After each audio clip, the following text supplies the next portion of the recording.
pagpalago sa kapangyarihan. So ngayon po, tayo na po ay dadako sa pagpapanayam tungkol sa pagpapalago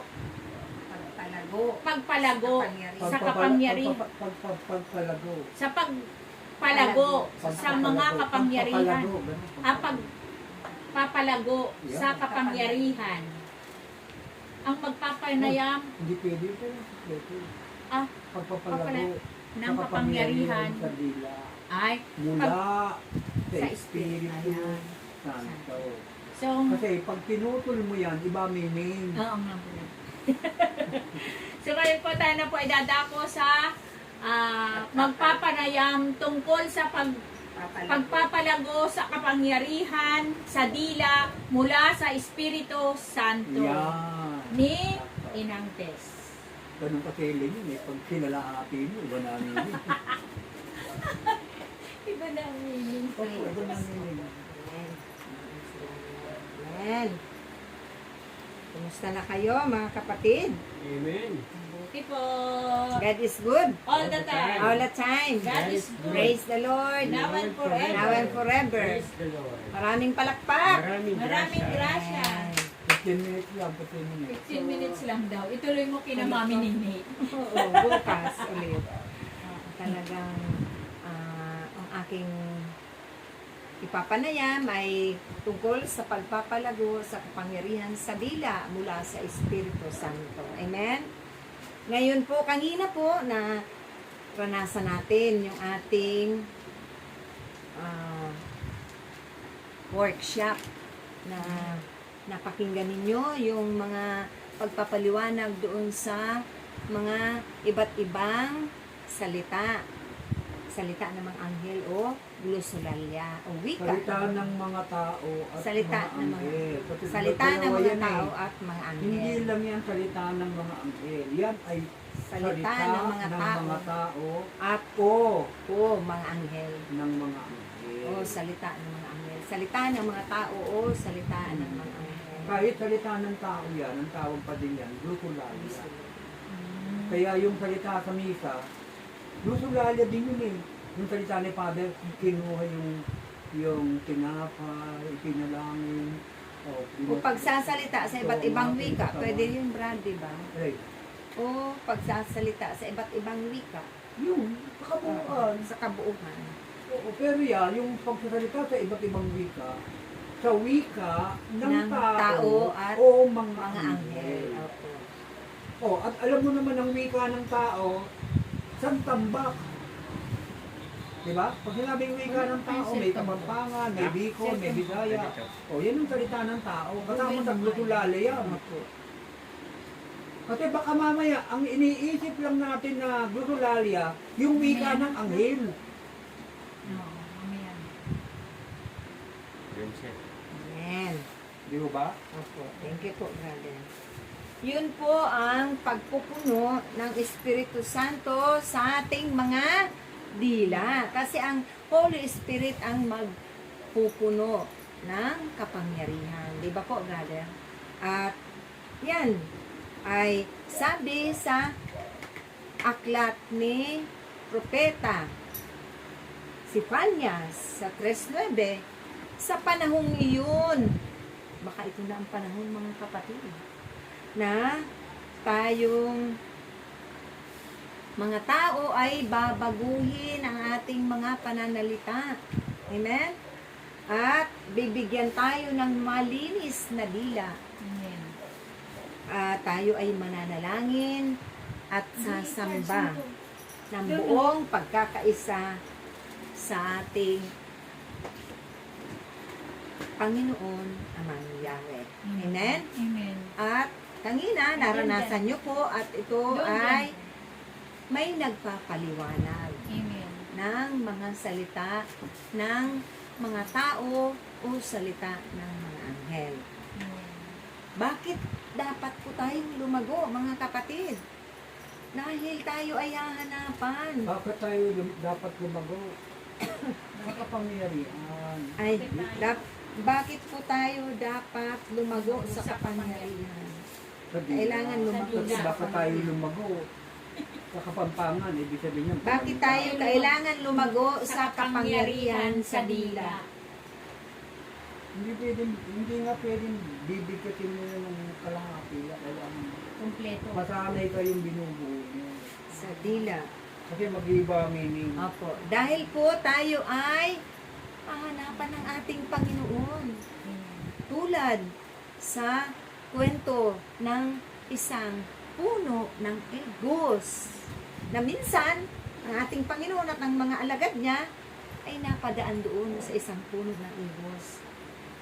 Na siguro ko sa pagkakataong iyon, mga kapatid, ang ating Panginoon ay nagugutom. Tumingala siya sa itaas ng puno ng igos at Hindi mo siguro. Nakalagay sa Bible, nagutom nga siya eh. nagutom.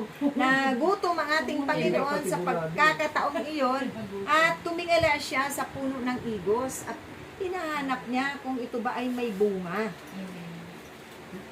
Hinahanap niya Hinanap niya kung nasaan ang bunga. kung nasaan ang bunga nito Oo. na puno ng igos. Pero wala siyang nakita. Nabigo siya sa pagkakataong iyon. Kaya ang sabi Hindi niya, siya nabigo. ano po? Kung igos ang nabigo. Ayaw po. Kaya po, wala siyang nahanap na puno, ay na bunga ng igos. Kaya tinawag niya ang tagapangalaga. Di ba po, Brad? Ano? Pinagalitan niya yung puno. Pinagalitan niya yung puno. Mula sa oras na ito, hindi ka na magkakabunga. Mula sa Sinumpa oras niya. na ito, ay hindi ka na magkakabunga. Sa pagkakataong yun, isinumpa ng ating Panginoon yung puno ng igos. Dahil walang bunga. anong sagot ng igos? Panginoon, Panginoon, bigyan mo po ako ng pagkakataon pa. Panginoon, hindi po panahon. Hindi ngayon po ng papanahon ng pamumunga ko. Ano Di ba po, ano Brad? sabi ni Jesus? Kaya napapanahon o Kaya hindi napapanahon, kailangan magbunga ka. may bunga ka. Oo. Kaya kasalanan mo yan. Patay si igos. Kaya, isinumpa Ang niya. pamumunga, walang panahon. Dapat lagi kang Laging may bunga. Kahit hindi Walang panahon, panahon. walang panahon. Kahit hindi panahon na ikaw ay mamunga, Oo. dapat Kailangan mamunga. yung lumago sa ayaw nyo sa gusto. Kailangan tayo ay lumago sa ayaw natin sa gusto. Kailangan lumago tayo sa Amen. ating mga kapangyarihan. Kasi pag hindi kayo lumago, at kalayaan. Dahil kung hindi tayo lumago, isusumpa din tayo. Ano ba? mababansot. Ay mababansot tayo muna Yun ang bago unang-una. isumpa. Pag hindi tayo Una-una, lumago, mananatili tayong baby Christian. Mababanso tayo. Yun ang Hindi talagang tayo dahilan lalago. hindi yung susumpain ka agad. Hindi ka agad susumpain. Binibigyan nga ng panahon. Pagkakataon, di ba po? Di ba? Opo. Binibigyan mo doon ng ikaw naman, papatayin mo tayo. Ay, Top ka ka na. mas minamadali, ano? Baka matakot yung candidate mo. Di ba? Pinapatay na niya. Hindi pa nga kami nakakatakot sinit. Kaya nga, ito nga may pagpipilian tayo. Amen. Tayo nga ay may kalayaan Amen. bilang nilikha ng Diyos. Saan ba tayo mamimili? Doon tayo sa yung tayo ay mamunga o doon tayo sa wala tayong bunga na isusumpa tayo pagdating ng Hindi takdang. mo na kailangan itanong yung sister. Ay, gano'n? Hindi na. O, sige, doon na lang. Hindi na kasi, ipakita mo na lang yung halaga ng pangungamba.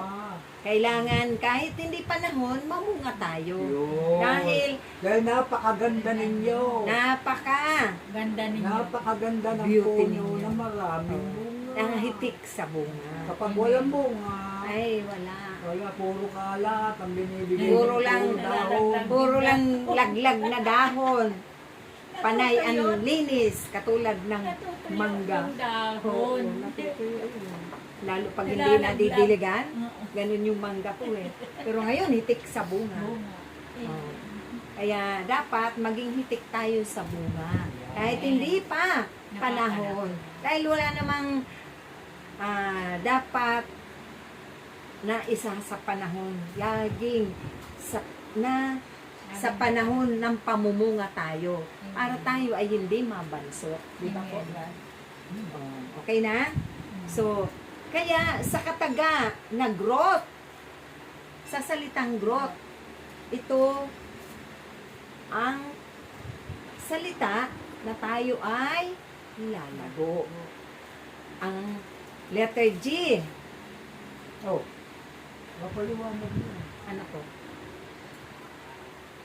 Oh, sa letter G ng growth, Kaya nga po yun. Sa letter G ng growth ay, ang sabi ng ating Panginoon, kayong lahat na napapagal. Sabi sa Mateo 11:28, lahat kayong napapagal ay lumapit sa akin. hindi ko pa nga nababanggit yung go to God daily. Yun yung panakain. Ganon.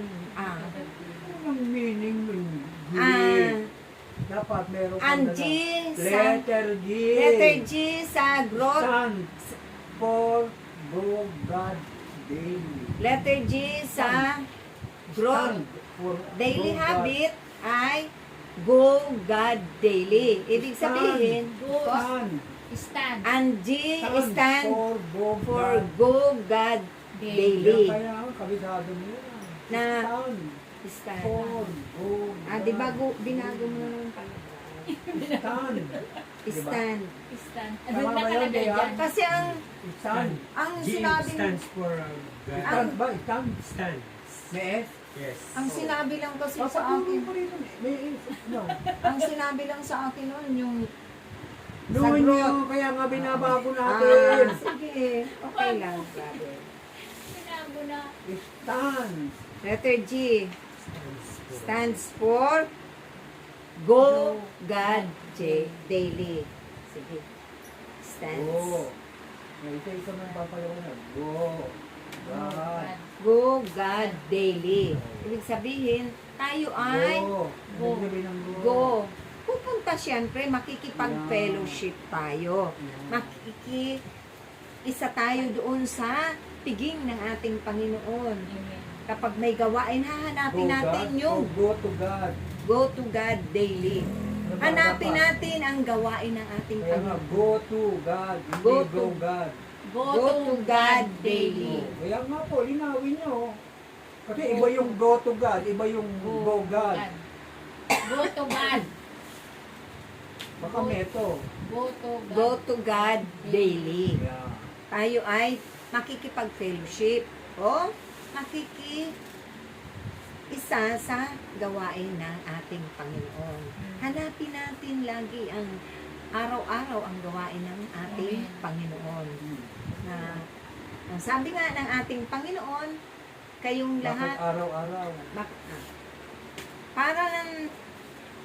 bakit araw-araw tayo makikipag-fellowship? Para mapakinggan natin yung kanyang mabuting balita. At isa tayo doon, pagkapwa tayo sa ating Kasi mga araw-araw tayong kumakain. Kaya araw-araw din tayong magdadasal. para tayo ay araw-araw na makakapagdasal at dahil tayo ay binibiyayaan ng Diyos ng mga Araw-araw tayong kumakain. Araw-araw din tayong magpapasalamat. ganun lang. Araw-araw tayong magpupuli. Kasi araw-araw tayong kumakain, may nakakain ka. Hindi po ba? Opo. Bakit Araw-araw bakit tayo kailangan tayong mananalangin. pumunta sa gawain? Ba sa gawain eh, libre pansit doon. May take home pa. May take home. Oh. Pagluluto kayo ng masarap na merienda doon, eh, ano nga yun, diwan.